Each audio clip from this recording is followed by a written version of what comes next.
Hey guys, tonight we're unraveling the not-so-glamorous life of a medieval knight. Picture this. It's 11:47 p.m. You're cozying up in your favorite old hoodie, the kind that smells like fresh laundry and late-night thoughts, while your fuzzy slippers keep your toes warm. You probably won't survive this. Okay, I'm teasing. But honestly, it was a tough gig back then. Before you get too comfy, feel free to tap like or subscribe, but only if you're genuinely enjoying the calm around here. Tell me where you're listening from and what time it is over there.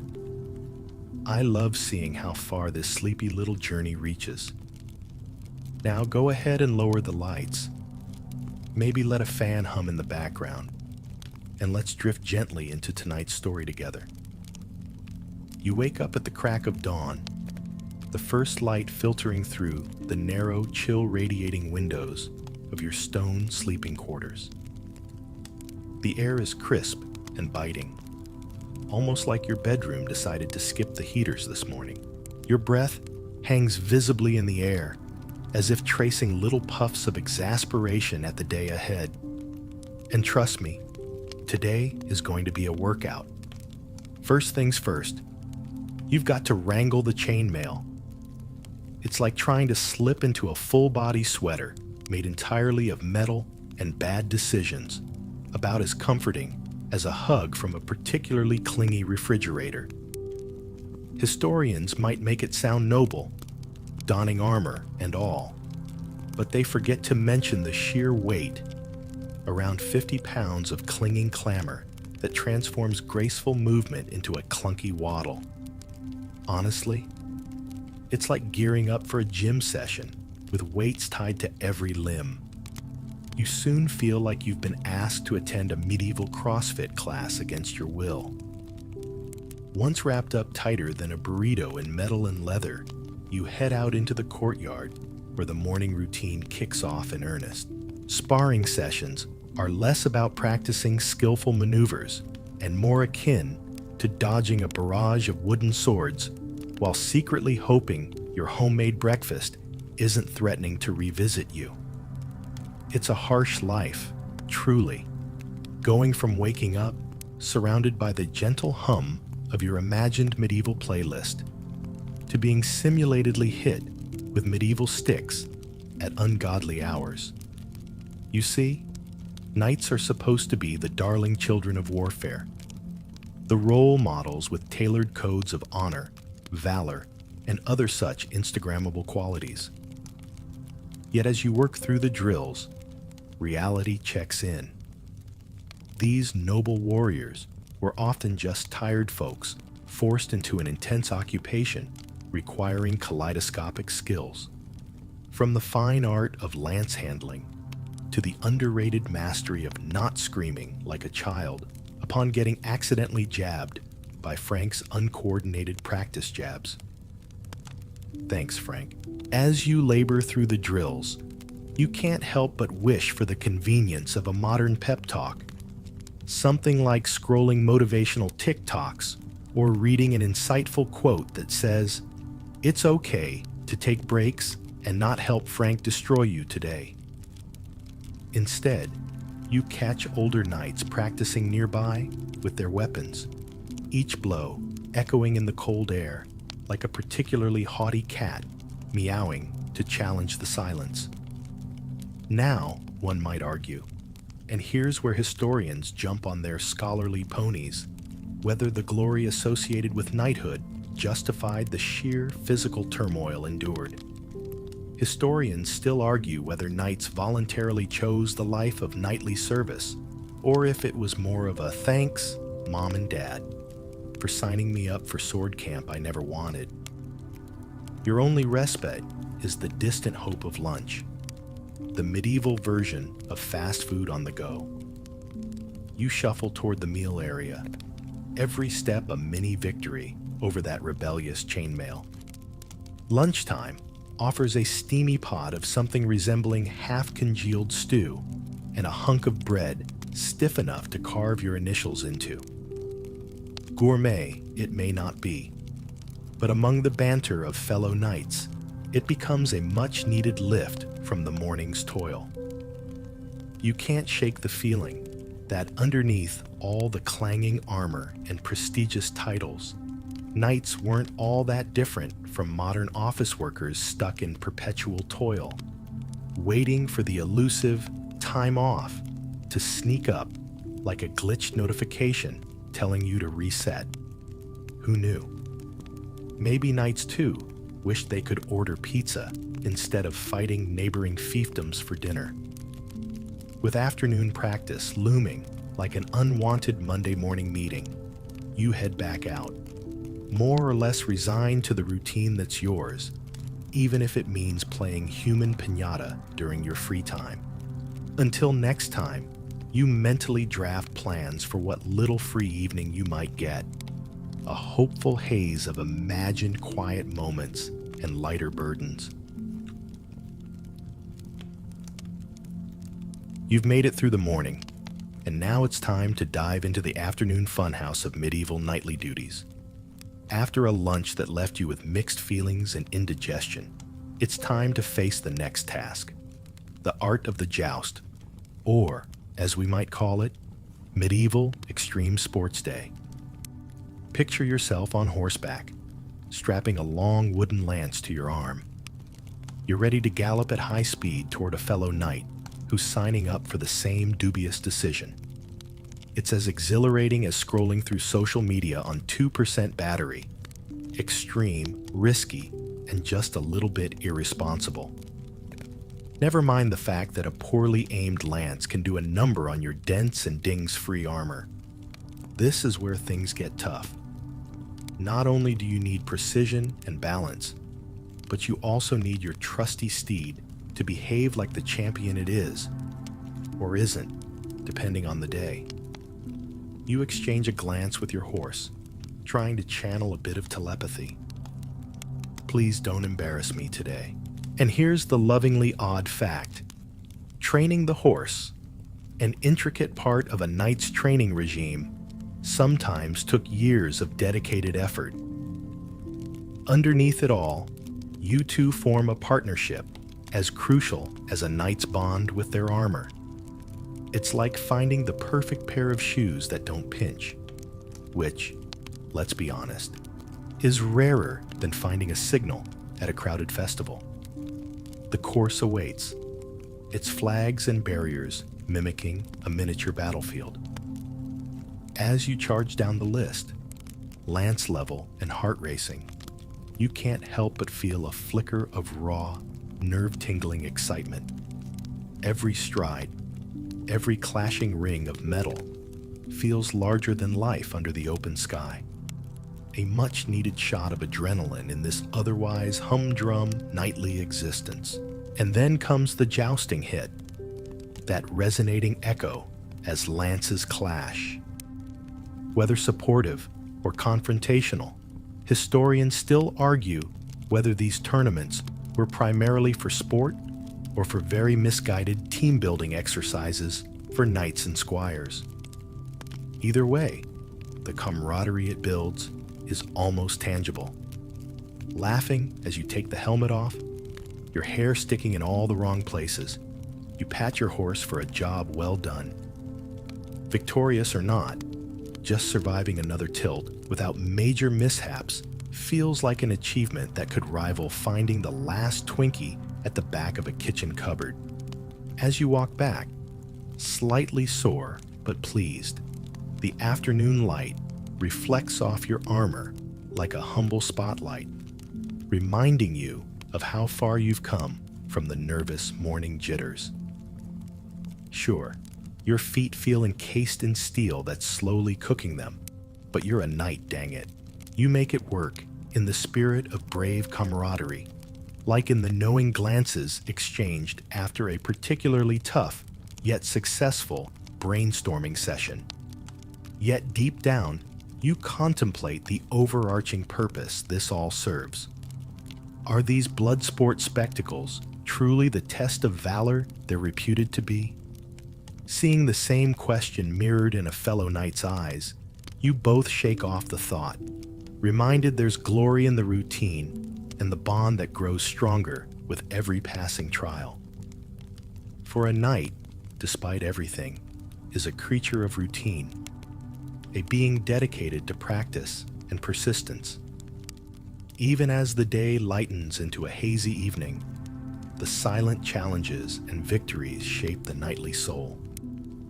You hang up your practice lance, ready to face the twilight that promises a brief interlude before tomorrow dawns, with the demands of sword and saddle once again. But for now, it's the sunset you enjoy, leaning against your horse and drawing in the sight of the glowing horizon with nothing but a satisfying weariness washing over you. Until next time, your sleepy self resolves to cherish these quiet moments, an eternity wrapped in the fading light. As the day winds down, you find yourself stepping into the squire's role.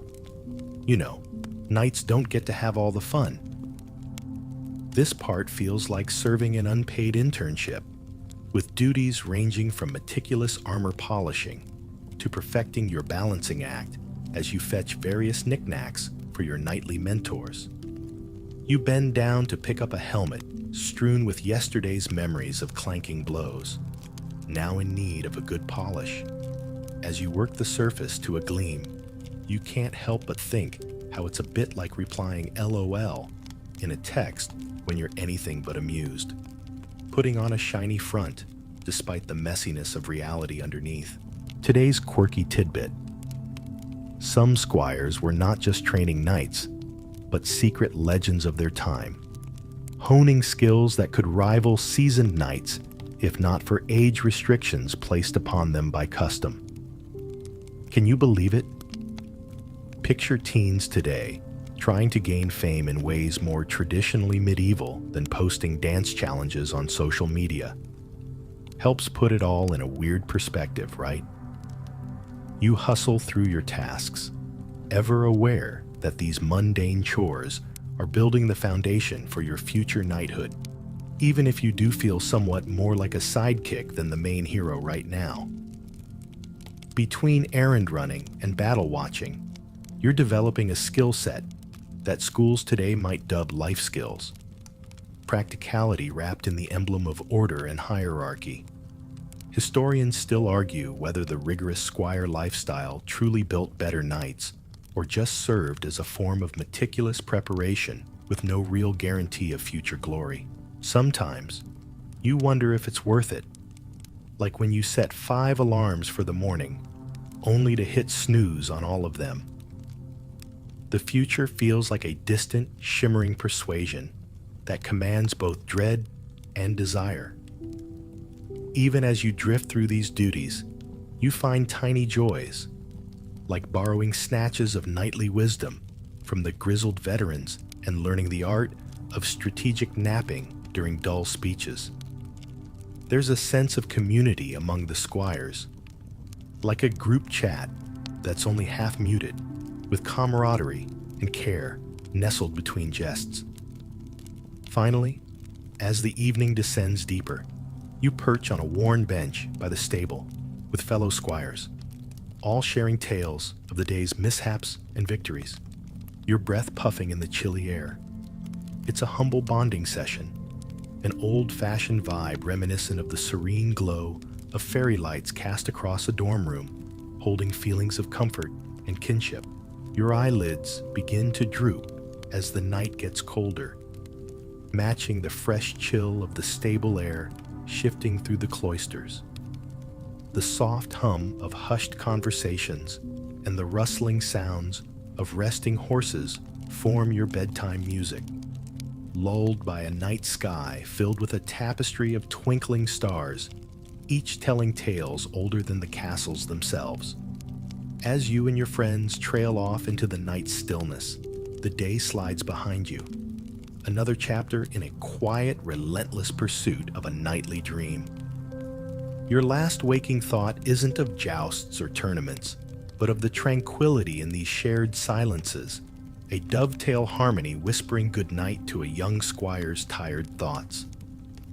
And as you let sleep take over, You dream of the future, little by little, a squire's hope wrapped in the anticipation of another curious, delightful day. The sunrise creeps into your quarters, gently prying open your eyes as the familiar chill nudges you awake. It's another day in your squire's life, with a chance to step into the shoes, the oversized, ironclad shoes, that is, of a knight. You shuffle into wakefulness, the stone floor unforgiving beneath your bare feet until you reach for those trusty boots that have seen better days. You wander into the great hall, where breakfast awaits, a modest spread of porridge, and if you're lucky, a bit of honey. You dive in, savoring the warmth that spreads from the belly. It's the medieval equivalent of gulping down that perfect, life-affirming first sip of morning coffee. You're fueled, primed, and just about ready to tackle the myriad of tasks pinned on you like someone's overly ambitious to-do list lingering in an endless loop. But today, lucky you, is more than just a day of routine chores. It's tournament day, and even squires play a crucial part in these grand medieval fiestas. Your task? Ensure the armor, weapons, and particularly the errant knight all shine. It's like prepping backstage for a fashion show, albeit one where the look can quite literally kill. As the jousting arena gets set, there's an oh-so-peculiar tradition you'll partake in. Before beginning, knights often fixate on lucky charms, tokens snatched from everyday life. One knight swears by a splintered piece of wood, rumored to bring victories more surely than his gleaming sword. His belief in such oddity borders on the superstitious, but alas, you comply, polishing his talisman till it gleams against the light. There's a certain delightful absurdity to it all. Here's a quirky tidbit. Knights believed some of the strangest objects held magical properties, blessing them with good fortune, which today might equate to clutching a lucky pen in an exam room. You've got to admire their spirit, however bemusing their collections might appear in retrospect. As clanking sounds of armor echo around, the fun and frenzy begin. The tournament is a spectacle that could rival the chaotic energy of modern sports matches, with fans as passionate as those invested in an intense video game showdown. Squires dart about, part jugglers, part miracle workers, as they ensure everything runs smoothly, blending behind the scenes like gear-colored shadows. And here's where the debate heats up. Historians still argue whether these competitions helped hone tactical prowess or merely served as elaborate displays of martial bravado. Is it preparation or peacocking? Watching the glistening armor and the fierce eyes peering through helmets, you can't help but wonder if these knights are a little like modern social media influencers, vying for likes through flashy visuals, only with much heavier stakes. The tourney rolls onward, lances splintering on shields, and victory cries mingling with the hum of that relentless medieval activity. It's exhilarating, and watching from the sidelines with your fellow squires, you engage in whispered commentary, which borders on heckling whenever a favored knight triumphs or trips. As the sun dips lower, coloring the arena in shades of amber and rose, you feel a gentle sense of satisfaction sprawling across the scene. It's been a day of twists, resilience, and learning, all bundled into a day's labor that leaves you basking in the afterglow, like stumbling across an unexpectedly profound YouTube video at 2 a.m. when you're supposed to be asleep. You wrap up, limbs tired, but heart brimming with stories of valor and folly. Heading back, the night air swirls around you with comforting familiarity. You pause, glancing skyward, lost among those distant specks of light, and whispered dreams as the castle looms like a guardian, its tower